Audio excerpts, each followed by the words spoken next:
নমস্কার, সকলকে স্বাগত জানাচ্ছি প্রেত কাহিনীর 92তম এপিসোডে। আজকে আমি একটু সুস্থ হয়ে যাওয়ার পর এই ঘটনাটা রেকর্ডে বসেছি। আগামী সপ্তাহে আমার শরীরটা প্রচণ্ড খারাপ থাকার দরুন আমি তোমাদেরকে কোনো ঘটনা শেয়ার করতে পারিনি, তার জন্য খুবই দুঃখিত।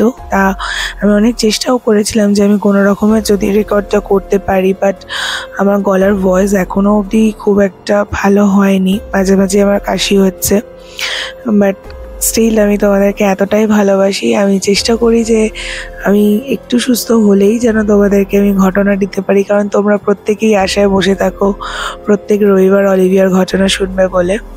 তাই আমাকে ক্ষমা করে দিও আমার এই ঘটনাটা না দেওয়ার ফলে, আমি খুবই দুঃখিত। আর যাই হোক, এবার থেকে তোমরা রেগুলার ঘটনা পাবে।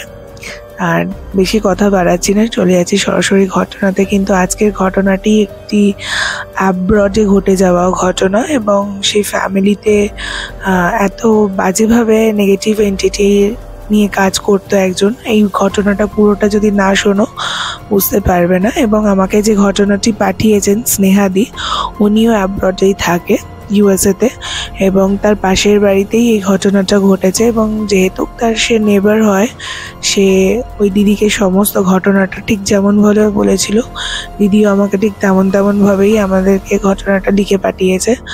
আর সেইভাবেই তোমাদেরকে ঘটনাটা আমি পড়ে শোনাচ্ছি। আর তবে দেরি করছি না, চলে যাচ্ছি সরাসরি মূল ঘটনাতে। আশা করছি তোমাদের ঘটনাটা প্রথম থেকে শেষ অবধি শুনে খুবই ভালো লাগবে। নমস্কার অলিভিয়া, আশা করছি তুমি খুব ভালো আছো, সুস্থ আছো। ভালো থেকো, সুস্থ থেকো। আমরাও এখানে খুব ভালো আছি, সুস্থ আছি। তোমার ঘটনা বহুদিন ধরেই আমরা শুনি, কিন্তু সময় সুযোগের জন্য তোমাকে ঘটনা পাঠাতে পারি না। এখানে তো আমাকে সব একাই করতে হয়, তো যার ফলেতে সময় পাচ্ছিলাম না তোমাকে ঘটনাটা সুন্দর করে গুছিয়ে লিখে পাঠাবো। এই ঘটনাটা আমার পাশের বাড়ির এক নেবারের সাথে ঘটে যাওয়া একটি ঘটনা, আর সেটাই তোমাদেরকে আমি শেয়ার করছি। বহুদিন হয়েছে আমি কলকাতা থেকে অ্যাব্রড গেছিলাম। তা অ্যাব্রড যাওয়ার পর আমি যে পাড়াটাতে থাকতাম, সেই পাড়াটাতে না, মানে কেমন বলবো, সবাই যে যার সে তার মতন, যেটা ইউএসএতে জেনারেলি হয়ে থাকে। তা ইউএসএতে ওরকম হওয়ার কারণে আমার প্রথম ভালো লাগতো না, কারণ আমরা এখানে যেমন আশেপাশে সবার বাড়িতে যাই, গল্প করি। ওখানে কালচারটা না ঠিক একটু অন্য ধরনের। ওখানে কেউই কারোর বাড়িতে খুব দরকার ছাড়া বা কোনো উইদাউট ইনভিটেশনে কেউই যেতে চায় না। তা আমার ওখানে গিয়ে প্রথমে প্রচণ্ড ফাঁকা ফাঁকা লাগতো, কারণ আমরা যেমন এখানে সন্ধ্যেবেলায় একটা মুড়ি নিয়ে, চা বিস্কুট নিয়ে গল্প করতাম বা কখনো ফিশ ফ্রাই খেতাম, কিছু এসব ওখানে কিছুই পাওয়া যায় না, সবটাই নিজেকে করে নিতে হয়। তা হঠাৎ করেই আমার পাশে যে নেবার ছিলেন, তার সঙ্গে আমার একদিনকে ব্যাকইয়ার্ড যখন আমি পরিষ্কার করতে যাই, তিনিও তার ব্যাকইয়ার্ড পরিষ্কার করতে আসে। তো সেই সময় থেকে আমাদের সুন্দর সম্পর্ক তৈরি হয়। মানে সেও আমার সাথে কথা বলে, আমিও কথা বলি, এবং তার খুব ইচ্ছা যে সে ওয়েস্ট বেঙ্গলে আসবে আমার সাথে ঘুরতে, এবং আরও অনেক কিছু কথা হয়। সেই থেকে আমাদের একটা খুব ভালো ফ্রেন্ডশিপ তৈরি হয়। এবং যখন ওনার সাথে আমার প্রথমে কথা হয়েছিল, উনি সিঙ্গেল মাদার ছিলেন। সিঙ্গেল মাদার বলতে ওনার দুটো বাচ্চা ছিলেন, একটা ছেলে একটা মেয়ে। আর ওনার হাজব্যান্ড যে প্রথম পক্ষের যিনি ছিলেন, তিনি ওনাদেরকে ছেড়ে অনেকদিন আগেই চলে গেছিলেন অন্য একটি মেয়ের সাথে। তারপরে উনি চাকরি বাকরি করে দুটো বাচ্চাকে নিজেই মানুষ করতেন, এবং বাচ্চা দুটো ভীষণ ভালো বাচ্চা ছিল। যাই হোক, উনি আমার সাথে কথা বলতেন, আস্তে আস্তে আমাদের একটা ভালো সম্পর্ক তৈরি হয়েছিল। তারপরে উনিও আমাদের বাড়িতে আসতো, আমিও ওনাদের বাড়িতে যেতাম। এই করে একটা বেশ মজায় দিন কাটছিল। তখন আমারও মন লেগে গেছিল যে যাই হোক, একজন তো কাউকে পেয়েছি গল্প টল্প করার মতন পাশাপাশি। এবার উনি কিছুদিন পর আমাকে এসে বলে যে এরকম আমার এক অফিস কলিগ আছে, আমাকে পছন্দ করেছে এবং সে আমার রেসপন্সিবিলিটি নিতে চায়। তখন আমি একটু খুঁতখুত করেই বলেছিলাম, দিদি তোমার তো জীবনে এরকম একটা ঘটনা ঘটে গেছে, তুমি যে এবারে এরকম একটা স্টেপ নিচ্ছ, তুমি কিন্তু একটু ভেবে চিন্তে করো, কারণ তুমি তো জানো এরকম হঠাৎ করে একটা মানুষকে ফার্স্টে বিলিভ করে যাবে। তো তখন সে আমাকে বলে যে না না, উনি আমাকে বলেইছে যে আমি তোমার বাচ্চা সমেত তোমাদেরকে কেয়ার করব, এবং সে আমার বাড়িতেই থাকবে। তো তখন যাই হোক, আমারও মনে একটা সাহস এলো যে না যাক, বাড়িটা ছেড়ে তো কোথাও যাবে না, ওনারা বাড়িতেই থাকবে, এবং কিছু হলে আমরাও এখানে আছি, ওনাকে হেল্প করতে পারবো। তার কিছুদিন পরেই ওনারা একটা ছোট্ট করে গেট টুগেদার করে একটা বিয়ের আয়োজন করে। আমরা সেখানে ইনভাইট থাকি, আমরা যাই, মজা হয়। আমরা ওনাদের বিয়ে ঠিয়ে দিয়ে আমরা বাড়ি চলে আসি। ভালোই ওনাদের দিন কাটছিল। মেয়েটার যখন 12 বছর হয়, 12th বার্থডেতে আমাদেরকে ইনভাইট করতে আসে ওই দিদি। তা আমরা সবাই ঠিক করে যে কি গিফট দেবো, তো একটা পুতুল দেবো করে ভেবেছিলাম। তো তখন ওই কার্ডের মধ্যে নিচে লিখে দেওয়া ছিল গিফটস আর নট অ্যালাউড। তো সেটা দেখার পর আমার একটা খারাপ লেগেছিল যে বাচ্চাটার জন্য কিছু নিয়ে যাবো না, 12 বছরের জন্মদিন। তাও আমি একটা ওর জন্য খুব সুন্দর একটা ডান্সিং ফ্রক কিনে নিয়ে গেছিলাম। আমরা ওখান থেকে আসার পর ওদের বাড়িতে না মাঝে মাঝেই রাত্রিবেলা চিৎকারের আওয়াজ পেতাম আমরা। পরের দিনকে যখন জিজ্ঞাসা করতাম যে হোয়াট হ্যাপেন, কি হয়েছিল তোমার, আগের দিন রাত্রিতে তোমার মেয়ে চিৎকার করছিল বা তোমার ছেলের গলার আওয়াজ পাচ্ছিলাম চিৎকারের, তো ওই দিদিটা না কেমন যেন কথাটা আমতা আমতা করে কাটিয়ে দিত। তো এইরকম ভাবে দিনের পর দিন কাটানোর পর একদিনকে ওদের বাড়িতে দেখি বিশাল চিৎকার হয়, এবং সেই সময়তে আমি ওই দিদির কাছে ছুটে যাই যে কি হয়েছে দিদি, তোমাদের বাড়িতে এরকম রোজ চিৎকারের আওয়াজ আসে, এখন তো সকালেও হচ্ছে। তো তখন ওনার হাজবেন্ড বাড়িতে ছিল না, তখন উনি আমাকে ঘটনাটা বলে। ঘটনাটা হচ্ছে ওনারা যখন ওই বাড়িতে আসেন, মানে ওনার ফার্স্ট হাজবেন্ডের সাথে, ওনার হাজবেন্ড ওনাদেরকে ছেড়ে যখন চলে যায়, এবং তারপর থেকে ওই বাড়িটা ওরা নর্মাল যেমন 3 জনে থাকতো ওরকম। তারপর ওনার সঙ্গে যখন বিয়ে হলো, বিয়ে হওয়ার পর যার সঙ্গে বিয়ে হয়েছিল উনি মাঝে মাঝেই বাইরে চলে যেত কাজের ছুতো নিয়ে, কিন্তু কোথায় যেত বা কি কিছুই কাউকে বলে যেত না, এবং ওই দিদিকেও বলে যেত না যে উনি কোথায় কাজের জন্য যাচ্ছে। অনেকবার দিদিভাইকে ব্যাকইয়ার্ডে যখন আমি হয়তো কিছু গার্ডেন পরিষ্কার করতে আসতাম, বা দিদিও জামা কাপড় মেলাতে আসতো বা তুলতে আসতো, হয়তো মুখোমুখি পড়ে গেলাম, অনেকবার দিদিকে জিজ্ঞাসা করছি যে কি হয়েছে দিদি, তুমি এখন আর সেরকম আমাদের বাড়িতে আসছো না বা কিছু, এরকম অনেক প্রশ্ন করার পর দিদি না কেমন যেন আমাকে ইগনোর করতো, মানে ব্যাপারটা বলতে চাইতো না কিছু, আর খালি বলতো যে পরে কথা বলবো, হ্যাঁ একটু কাজে ব্যস্ত আছি, অনেকটা চাপ বেড়ে গেছে এখন, আমি পরে কথা বলবো বলে ঘরে ঢুকে পড়তো। তা আমি আমার হাজব্যান্ডের সঙ্গে অনেকবার বলা কওয়া করেছি যে আগে কিন্তু এরকম উনি ছিলেন না, দেখো দ্বিতীয়বার বিয়ে করার পরেই যেন দিদির মধ্যে কিরকম চেঞ্জেস দেখছি। আর অদ্ভুত ব্যাপার, দিদির হাজব্যান্ড ভীষণ ভালো মানুষ ছিলেন, মানে দিদি তো আমাদের সাথে গল্প করতেন, মজা করতেন, কিন্তু ওনার থেকেও ভালো মানুষ যদি হয়ে থাকে পৃথিবীতে, সেটা দিদিভাইয়ের হাজব্যান্ড ছিলেন। মানে উনি ভীষণ ভালো মানুষ আমাদের, মানে ওনার মতন মানুষ হয়ই না পৃথিবীতে বলতে গেলে। তা এটার কোনো রকম মিল খুঁজে পেতাম না। আর প্রায় 1-1.5 মাসের বেশি হয়ে গেছিল, জিনিসটা দিনের পর দিন বাড়ছিল। মাঝে মাঝে 3-4 দিন বা 5 দিন, 1 সপ্তাহ ছাড়া ছাড়া আওয়াজটা পেতাম। এখন যেন প্রায় রোজই সকাল বিকাল শুনতে পাই। একদিনকে বাধ্য হয়ে দিদির কাছে ছুটে যাই, গিয়ে জিজ্ঞাসা করি যে কি হয়েছে। তখন দেখলাম যে দিদিভাইয়ের হাজবেন্ড আর কি ছিলেন না, দাদা কাজের সূত্রে বাইরে গেছিলেন কিছুদিনের জন্য। তা দিদিভাইকে তখন জোর করে জিজ্ঞাসা করি যে কি হয়েছে গো, তুমি এরকম, তোমার মুখে একটা ভয়ের ছাপ দেখতে পাই, কিছু হয়েছে, ইজ এনিথিং রং, তাহলে বলতে পারো আমাদেরকে, আমরা হেল্প করতে পারি তোমাদের। তুমি 2টো বাচ্চাকে নিয়ে থাকো, তুমি সিঙ্গেল মাদার ছিলে, এখন বিয়ে করেছো, তোমার তো ভালো থাকার কথা, কিন্তু তোমার মধ্যে এরকম একটা জড়তা ভাব দেখতে পাচ্ছি। তখন ওই দিদি বলে যে তোমাকে আর কি বলবো, আমার জীবনে অনেক বড় ট্র্যাজেডি ঘটে গেছে। তা তখন আমি জিজ্ঞাসা করি দিদিকে যে ট্র্যাজেডি কেন, কি হয়েছে এমন তোমার সাথে যেটা তুমি বলছিলে না এতদিন ধরে, মন খুলে বলতে পারো, কোনো অসুবিধা নেই। অনেকক্ষণ ধরে জিজ্ঞাসাবাদ করার পর তখন দিদিভাই আমাকে যে ঘটনাটা বললো সেটা হলো, দিদিভাই বলছিলেন যে তুমি ঠিকই শুনেছো, অনেক আওয়াজ শুনতে পেয়েছো রাত্রিবেলায়, বা এখন সেটা অনেকটা বেড়ে গেছে। তাই শোনো কি হয়েছে আমাদের ঘরে। তোমার দাদা যখনই অফিসের জন্য বাইরে যায় বা কখনো দূরে কোথাও যায়, কিছু দিনের জন্য যখন যায়, আমরা না বাড়িতে ভয় পেতাম। ফার্স্টের দিকে ফার্স্টে মনে হতো যে আমরা 3 জন ছাড়াও বাড়িতে একটা কেউ আছে, সেটা আমি বলো বা আমার মেয়ে বা আমার ছেলে, সবাই প্রায় কিছু না কিছু ফিল করতে পারতো। আমি না একটু বুড়োটা কুঁচকে তখন ফিল করতে পারতো, মানে কে চোর ডাকাত ঢুকতো, এখানে তো সেরকম সিস্টেম নেই। তখন বলছে না, চোর ডাকাত নয়, ভূতের উপদ্রব। আমি তো শুনে হাত বাবার ঠান্ডা। সে কি গো, তুমি কি বলছো, এরকম আবার হয় নাকি? তখন দিদিভাই বলছে, হ্যাঁ, তোমার দাদা যখনই কাজের সূত্রে বাইরে যেত আমরা কিছু না কিছু বুঝতে পারতাম। জানো সেদিনকে কি হয়েছে? তাহলে শোনো। আমি রান্নাঘরে রান্না করতে ঢুকেছি এবং রান্না করছিলাম। হঠাৎ করে রান্নাঘরের যে পাশের দিকে যে জানলাটা বেসিনের ওখান দিয়ে দেখছি কেউ একজন আমাকে অনেকক্ষণ ধরে দেখছে। আমি তো বুঝতে পারছি না যে কে দেখছে, আর সমানে লাইটটা ব্লিঙ্ক করছে। আমি বারবার পিছন ঘুরে তাকাচ্ছি কিন্তু কাউকে দেখতে পাচ্ছি না, কিন্তু আমার মনে হচ্ছে আমাকে কেন কেউ দেখছে দূর থেকে। তারপরে যখন হঠাৎ করে হাতটা বেসিনে ধুতে যাব, চোখটা যখন জানলার দিকে পড়ে, তখন দেখতে পাই একটা মানুষের মতন দেখতে একটা লোক। তার মাথায় দুটো ছোট ছোট শিং এবং তার চোখগুলো বড় বড় লাল একদম, আর বিভীষিকা মুখটা যেন সে মনে হচ্ছে পুড়ে গেলে যেরকম ঝলসে গেলে যেরকম মুখ হয় ওরকম মুখ আমার দিকে যেন তেড়ে আসছে। আমি ভয়েতে ঠাকুরের নাম করা শুরু করে দিয়েছি সবকিছু ছেড়ে দিয়ে।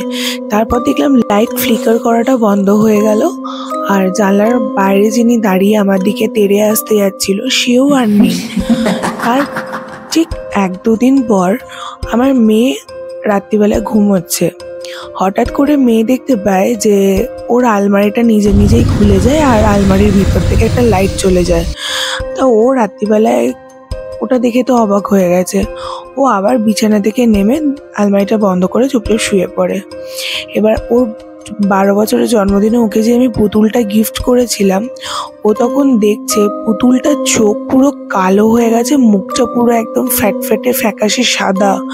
ও তো দেখে পুতুলটাকে ছুঁড়ে নিচে ফেলে দিয়েছে ভয়েতে। এবার যেই মাত্র পুতুলটাকে নিচে ফেলেছে তখন দেখছে পুতুলের মধ্যে নেই।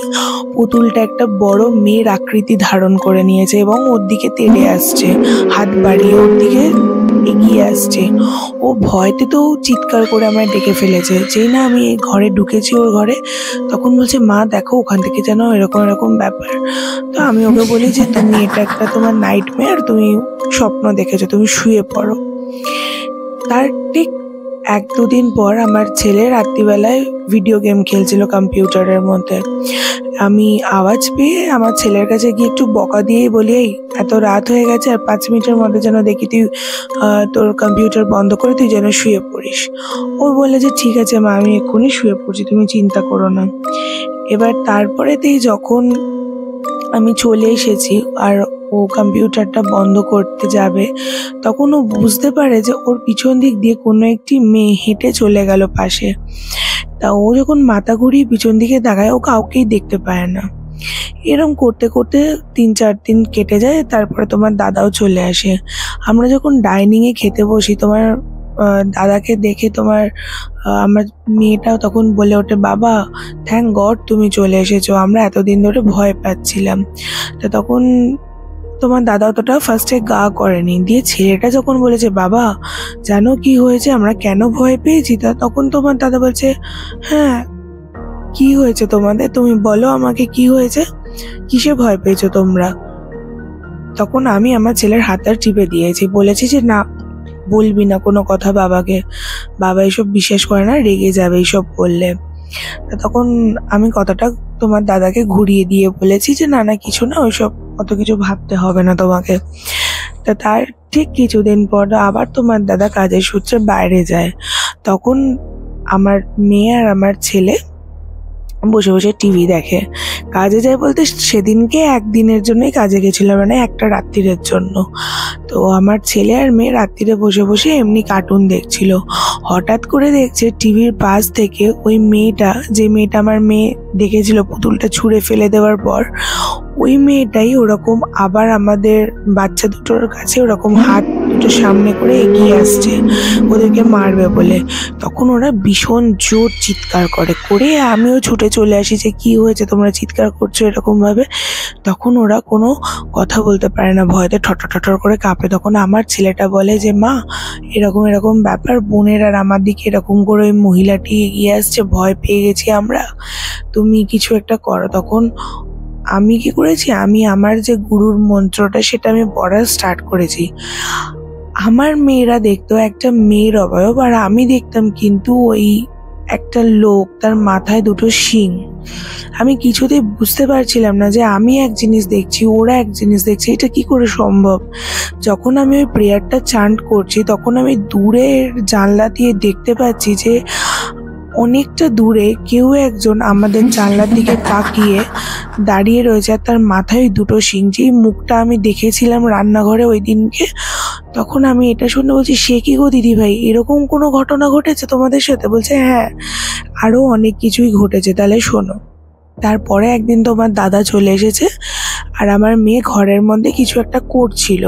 তো আমার মেয়ে বুঝতে পেরেছে যে ঘরের মধ্যে কেউ একটা রয়েছে। ও আশেপাশে দেখেছে, কাউকে দেখতে পায়নি। তারপরে ও তোমার দাদাকে ডেকেছে রাত্রিবেলা। তোমার দাদা সেদিনকে তাড়াতাড়ি শুয়ে পড়েছিল। তোমার দাদাকে গিয়ে ডেকেছে যে বাবা চলো দেখো, আমার ঘরে মনে হয় কেউ একজন রয়েছে। তো তখন তোমার দাদা বলছে, কে রয়েছে তোমার ঘরেতে? না বাবা আমি জানি না, তুমি চলো একবার দেখবে, চলো কেউ একজন আমার ঘরেতে রয়েছে। তা তোমার দাদা গেছে, গিয়ে পুরো ঘর দেখেছে, ওর ঘর বাইরেটা, ব্যালকনিটা, কাউকে দেখতে পায়নি তোমার দাদা। দিয়ে আবার তোমার দাদা ঘরে শুতে চলে এসেছে। তা মেয়েকে বলেছে কেউ নেই, তুমি রিল্যাক্সে শো, তুমি এইসব প্যানিক করছো, তুমি এত কিছু ভাবছো, তাই জন্য তোমার এরকম হচ্ছে। কিছু না, তুমি শুয়ে পড়ো চুপচাপ করে। দিয়ে আমার মেয়ে শুয়ে পড়ে। যেই মাত্র আমার মেয়ে লাইটটা অফ করে শোয়ে, সিলিং এর দিকে তাকায়, দেখছি ওই মেয়ে ভূতটা ওপরের ওই সিলিং থেকে ঝাঁপিয়ে আমার মেয়ের বুকের ওপর বসে গলাটা টিপতে এসে। তখন আমার মেয়ে ওই টরটর করে কাঁপতে কাঁপতেই ঠাকুরের মন্ত্রটা জপ করছে, যেটা আমি ওকে শিখিয়েছিলাম। তারপরেই ভূতটা চিৎকার করে পালিয়ে গেছে, আর তখনই আমার মেয়ে চিৎকার করে উঠেছে যখন ভূতটা চলে গেছে। তা আমি, আমার হাজব্যান্ড আর আমার ছেলে তিনজনেই ছুটে এসেছি মেয়েকে দেখার জন্য, যে মেয়েটা আবার চিৎকার করছে, কি হয়েছে। তখন মেয়েটা ভয়তে কাঁপতে কাঁপতে সব কথা বলছে যে এরকম এরকম আমার সাথে ঘটেছে। তা তখন দাদা আমাকে বলে, আজকে রাত্রিটা তুমি মেয়ের সঙ্গে শুয়ে পড়ো, মেয়ে যখন ভয় পাচ্ছে। আমিও তাই করে মেয়ের সঙ্গে রাত্রিবেলাটা শুয়ে পড়ি। তার ঠিক 2 দিন পর তোমার দাদা কাজের জন্য চলে যায় 15 দিনের জন্য কাজ করতে। তা আমি বলি যে ঠিক আছে, তাহলে একদিন চার্চে গিয়ে ফাদারের সঙ্গে এই ব্যাপারে কথা বলি, যখন ও নেই। তা আমি চার্চে গেছিলাম ফাদারের সাথে কথা বলতে। ফাদার বলেছে যে হ্যাঁ, তোমাদের বাড়িতে কিছু একটা ব্যাপার রয়েছে, যেটুকু আমি বুঝতে পারছি। তবে আমি অমুক দিনকে যাব, গিয়ে আমি যা করার আমি ওখানে কাজ করে আসবো। তা আমি তো বুঝতে পারছি না কি করব। আর এর মধ্যে যদি তোমার দাদা চলে আসে, আমি তো ভীষণভাবে ঝামেলায় পড়ে যাব। তা যাই হোক, আমি তখন দিদিভাইকে বলি যে যেদিন কেউ নিয়ে আসবে, তোমাদের যদি সেরকম কোনো কিছু অসুবিধা হয় তোমরা বলবে, আমি আর তোমার দাদা তাহলে তোমাদের বাড়িতে যাব, তোমাদের পাশে থাকবো।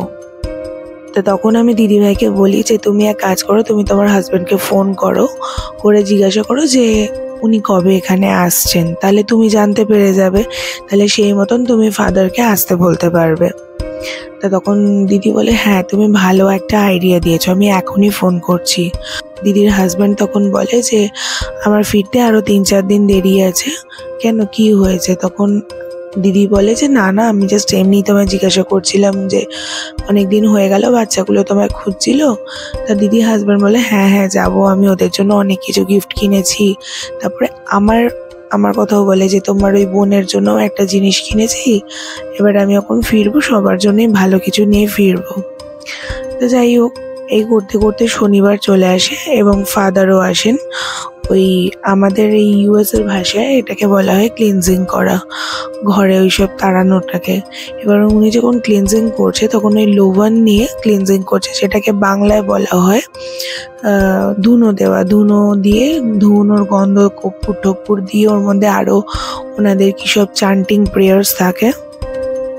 এবং যখন উনি ওই প্রেয়ার চান্ট করতে করতে ওই ক্লিন করছিলেন, তখন উনি একটা জায়গায় আমাদের দাঁড় করায় বাড়ির মিড পয়েন্টটাতে, এবং তখন উনি আমাদের বলে তোমরা একে অপরের হাত চেপে ধরে থাকবে, আর ওপরের সিলিংয়ের দিকে তোমরা কেউ তাকাবে না। আর আমি তোমাদেরকে বলছি যে এই প্রেয়ারটা, তোমরা সেই প্রেয়ারটা চান্ট করবা, যা যা আওয়াজ হবে বা কোনো যদি জিনিস সরেও যায়, তোমাদের হাত কিন্তু ছাড়া চলবে না যতক্ষণ না আমি তোমাদেরকে বন্ধ করতে বলবো। তা যাই হোক, উনি যেই বলেছিল আমরা সেরকম ভাবে মিড পয়েন্টে দাঁড়িয়ে প্রেয়ার চান্ট করা স্টার্ট করেছিলাম। আর ওখানে যে জিনিসগুলো ঘটা শুরু করলো সেগুলো ভীষণ মানে আমি নিজের চোখে হয়তো না দেখলে এগুলো বিশ্বাস করতাম না। কিন্তু তার আগে একটা কথা বলে রাখি, যখন ওই ফাদার এসেছিলেন তখন ওই সন্ধ্যাবেলার টাইমটা ছিল, মানে সূর্য যেমন অস্ত যায়, যেটাকে আমরা বাংলায় গোধূলি লগ্ন বলি, গোধূলি সময়, ঠিক ওরম সময় উনি এসেছিলেন। এবং উনি যখন নাকি ঢুকেছিলেন তখন উনি ওপর দিকে যখন তাকিয়েছিলেন, ঘরের ওই একটা রুম থেকে দেখতে পেয়েছিল ওই ডেভিলটাকে, যেটার মাথায় দুটো শিং ছিল, এবং আর একটা জানলায় ওই মেয়েটাকে দেখতে পেয়েছিল যাকে ওই বাচ্চা দুটো দেখে ভয় পাচ্ছিল। উনি কাউকে কিছু না বলে ঘরেতে ঢুকে এবং আমাদের যেরাম বলেছিল আমরা তাই করা স্টার্ট করেছিলাম। এবং উনি ওপরে চলে গেছিল, ওনার আরও কিসব ক্লিনজিং এর কাজ ছিল, উনি ওপরে চলে গেছিল এবং আমাদের বলেছিল তোমরা যেন এই প্রেয়ারটা চান্ট করতেই থাকো। আমরা তাই করছিলাম। যেই না আমরা প্রেয়ারটা চান্ট করা স্টার্ট করেছি, হয়তো খুব জোর হলে 1 কি 2 লাইন বলা শুরু করেছি, হঠাৎ করে মনে হলো ঘরের মধ্যে একটা জানলা ভেঙে যদি কেউ ঢুকে জোর করে, সেরকম একটা হাওয়া ঢুকে ঘরের যত জিনিস ওলটপালট করে দিতে লাগলো। এবং যে কটা ঘরের মধ্যে লাইট আমরা সব জ্বালিয়ে দিয়েছিলাম সন্ধেবেলায়, সব লাইট যেন সেই চিকচিক চিকচিক করে ফ্লিকিং করছিল এবং ভীষণ বাজেভাবে মানে কান্নার একটা আওয়াজ আসছে। আমাদেরকে যেন মনে হচ্ছে কেউ এবার ঠেলে ফেলে দেবে, কিন্তু আমরা চেপে সবাই সবার হাত ধরে রেখে দিয়েছিলাম। আর বিভীষিকাময় গন্ধ ছাড়ছিল, মানে এত বিচ্ছিরি একটা রটেন স্মেল, সেটা মানে নাকে নেওয়া যাচ্ছিল না। তা যাই হোক, কিছু সময়ের পর সব আস্তে আস্তে যেন শান্ত হয়ে গেল। হয়ে যাওয়ার পর ফাদারও নিচে নেমে এলো। তখন উনি বললেন যে হ্যাঁ, এবার তোমরা ফ্রি, তোমরা চোখ খুলতে পারো। যখন আমরা চোখ খুলি তখন ওই ঘরের যে অত সুন্দর ডেকোরেম ছিল সেটা পুরো নষ্ট হয়ে গেছিল। তখন উনি নিচে নেমে এসে আমাদেরকে বলে যে এখন সবকিছু ঠিক আছে, যা করার আমি করে দিয়েছি, তবে তোমাদেরকে একটা প্রশ্ন করছি, তোমাদের বাড়ির মধ্যে কি ব্ল্যাক ম্যাজিক রিচুয়ালস করে? তো দিদি তো তখন অবাক হয়ে বলে যে আমাদের বাড়িতে তো এরকম কেউ কাজ করে না। বলছে হ্যাঁ, তোমাদের বাড়িতে এরকম কেউ তো করে, যার জন্য সেই এন্টিটিগুলো তোমাদের ঘরের মধ্যে প্রবেশ করেছিল এবং সে ওই এন্টিটিগুলো নিয়ে কাজ করে, সেই জন্য তারা তোমাদেরকে ভয় দেখাচ্ছে বা এই বাড়িতে এক্সিস্ট করছে। এবং সে থাকাকালীন তোমরা ভয় পাচ্ছ না, সে যখন থাকছে না তখনই তোমরা ভয় পাচ্ছ। তখন আর আমাদের বুঝতে কারোর অসুবিধা হলো না যে দিদির হাজব্যান্ডই এইসব কাজ করেন। তো তারপরে ওনার কিছু কিছু জিনিস ওনার মধ্যে যেগুলো বোঝা গেছিল সেগুলো তখন দিদি বলছিল, যে মাঝে মাঝে রাত্রিবেলায় হলেই ছাদে একা চলে যেত, কি জানি কী সব করতো, আবার ছাদ থেকে নেমে চলে আসতো। তো তখন ফাদার বলে হ্যাঁ, এরকম অনেক রিচুয়ালস থাকে ওদের মধ্যে, সেগুলো ওরা করে ছাদের মধ্যে, তো তুমি চিন্তা করো না, আমি যা করার করে দিয়ে গেছি, উনি আর কিছু করতে পারবে না। আর যত তাড়াতাড়ি সম্ভব তুমি ওনার থেকে দূরে হয়ে যাও, তুমি বাচ্চাদেরকে নিয়ে একা থাকো তাও ভালো, কিন্তু ওনার সঙ্গে থেকো না, কারণ উনি এগুলো করবেই। আর তুমি কতবার আটকাবে, তুমি যতবার আটকাবে হয়তো এরপর ওদের মধ্যে একটা রাগ সৃষ্টি হবে, তখন তোমাদেরকে হার্ম করতে পারে। তারপরে কিছুদিনের পরই দাদা ফেরে, আর যেদিনকে দাদা ফেরে সেদিনকে আমাকে, আমার হাজব্যান্ডকেও দিদি ইনভাইট করেছিল যেন আমরা সেই সময়টা ঘরে থাকি। তা ফেরার পরেই দাদা যখন বসে গল্প করে, আমরা যখন যাই, তার কিছুক্ষণ পরে দিদি বলে যে আমি ফাদারের কাছে গেছিলাম। তো দিদির হাজব্যান্ড শক হয়ে যায়, কেমন অবাকভাবে দিদির দিকে তাকিয়ে বলে কেন কেন গেছিলে ফাদারের কাছে? তখন দিদিভাই বলে আমি তোমাকে এতদিন ধরে তো বলে এসেছিলাম যে আমরা ভয় পাচ্ছি বাড়িতে, তুমি তো কোনো কথা শুনতে না। তো তখন ওই দাদা বলে যে হ্যাঁ, তো তুমি বলেছিলে, কিন্তু এটা কি সত্যি? তখন আমার হাজব্যান্ড রেগে গিয়ে বলে হ্যাঁ, আপনিই তো এইসব করেছেন, আপনিই তো ব্ল্যাক ম্যাজিক করেন, যার জন্য তো বাচ্চাগুলো ভয় পাচ্ছিল। তখন যখন অনেকক্ষণ ধরে দাদার সাথে একটা মিসকমিউনিকেশন শুরু হয় আমার হাজব্যান্ডের সাথে, বেশ আর্গুমেন্টের জায়গাতেই চলে গেছিলো, তখন ওই দাদার রাগেতে বলে হ্যাঁ, আমি মেনে নিতে পারছিলাম না ওর এই স্টেপ চাইল্ড দুটোকে, কারণ আমার মনে হয়েছিল এই দুটো বাচ্চার জন্য আমার আর ওর মধ্যে একটা সম্পর্ক তৈরি হচ্ছিল না, আর আমার নিজের কোনো বাচ্চা নেই। আমি চাইছিলাম আমাদের দুজনের একটা নিজস্ব বাচ্চা হোক, আর ও নেবে না বলেই দিয়েছিল, কারণ ওর এই আগের পক্ষে দুটো বাচ্চা আছে বলে। আর সেই কারণেই আমি চেয়েছিলাম যে আমি যদি এখানে কোনো এন্টিটি রাখি, বাচ্চা দুটো ভয় পাবে এবং ওরা বাধ্য হবে যে বাড়ি ছেড়ে চলে যেতে, যে ওরা কোনো হস্টেলে থাকতে চাইবে। সেই কারণের জন্যই আমি এটা তো করেছিলাম। আর আমার এর মধ্যে কোনো বাজে ইন্টেনশন ছিল না। তো যাই হোক, তারপরেই দিদিদের মধ্যেই অশান্তিটা হওয়ার পর ওনাদের একটা মিউচুয়ালি কথাবার্তা হয়ে ডিভোর্স হয়ে যায়। এখন দিদি দুটো বাচ্চাকে নিয়ে ভালো আছে, সুস্থ আছে, এবং ওই দাদাও আর আসেও না, খোঁজ খবরও নেয় না। এবং উনি এখন কোথায় থাকে সেটাও আমরা কেউ জানি না। তবে মাঝে মাঝে আমাদের সঙ্গে দিদির এখন বাইরে কোথাও আউটিংয়ে যাই, আমরা ঘুরতে যাই, সব একসাথেই যাই। এখন আমরাও ভালো আছি, ওনারাও ভালো আছে। এই ঘটনাটা আমার মনে হয়েছিল যে তোমাকে শেয়ার করাটা উচিত, কারণ এরকম একটা রিয়েল স্টোরি আমাদের এখানে ঘটেছে, আমার চোখে দেখা। সেটাই তোমাকে আমি শেয়ার করলাম অ্যাব্রড থেকে, ইউএসএ থেকে। যদি ভালো লেগে থাকে তুমি তোমার শ্রোতা বন্ধুদেরকে তুমি তোমার মতন করে গুছিয়ে ঘটনাটা শুনিও। Thank you Olivia. Thank you so much দিদি, এত সুন্দর একটা ঘটনা আমাদেরকে শেয়ার করেছো।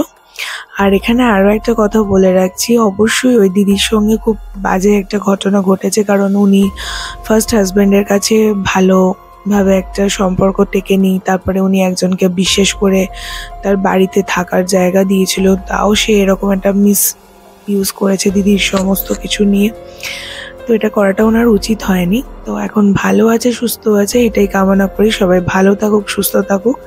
আর আমি ভীষণ গ্ল্যাড ফিল করছি যে এরকম কত ঘটনা আমি অ্যাব্রড থেকে পাচ্ছি। মানে তোমরা প্রবাসী বাঙালি যারা, তারা আমার ঘটনা শুনছো এবং আমাকে ঘটনা পাঠাচ্ছ তোমরা বিদেশ থেকে। মানে এটার জন্য আমি হয়তো সবসময় তোমাদের কাছে কৃতজ্ঞ থাকবো। আর এত ভালোবাসছো আমাকে, আমার পাশে থাকছো, আমাকে এত ভালো ভালো ঘটনা সেন্ড করছো সেখান থেকে, সত্যি বলছি আমার মন ছুঁয়ে যায় সেইগুলো। আর তোমাদেরকে থ্যাঙ্কস বলে ছোট করব না, তবে অবশ্যই এরকম আরও ঘটনা যদি তোমাদের থাকে তোমরা আমাকে শেয়ার করো।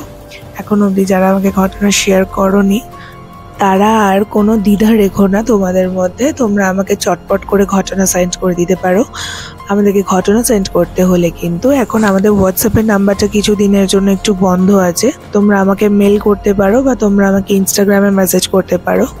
আমাদের হোয়াটসঅ্যাপে যে আগের নাম্বারটা ছিল সেই নাম্বারটা চেঞ্জ হচ্ছে প্রেত কাহিনীর।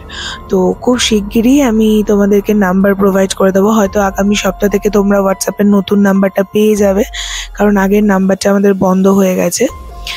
তাই জন্য বলছি এই উইকের মধ্যে যারা ঘটনা পাঠাতে চাইছো তারা আমাকে ইদার ইনস্টাগ্রামে মেসেজ করতে পারো, অথবা আমাকে তোমরা ফেসবুকেও মেসেজ করতে পারো, আর তা নাহলে মেল করতে পারো। সামনের সপ্তাহ থেকে তোমরা হোয়াটসঅ্যাপের নাম্বারটা আবার পেয়ে যাবে, নতুন নাম্বারটা, সেখানে তোমরা মেসেজ করতে পারো। আর প্রতিবারের মতন ঘটনা শেষে একটাই কথা বলবো, প্রেত কাহিনী কিন্তু কোনো কুসংস্কার, কোনো অন্ধবিশ্বাস, কালো জাদুকে এবং কোনো জাতি নিয়ে কোনোদিনও ভেদাভেদ করেনি এবং করবেও না। আপনারা যারা ঘটনা শুনছেন তারা এটাকে অ্যাজ ইফ এন্টারটেনমেন্ট হিসাবেই নেবেন।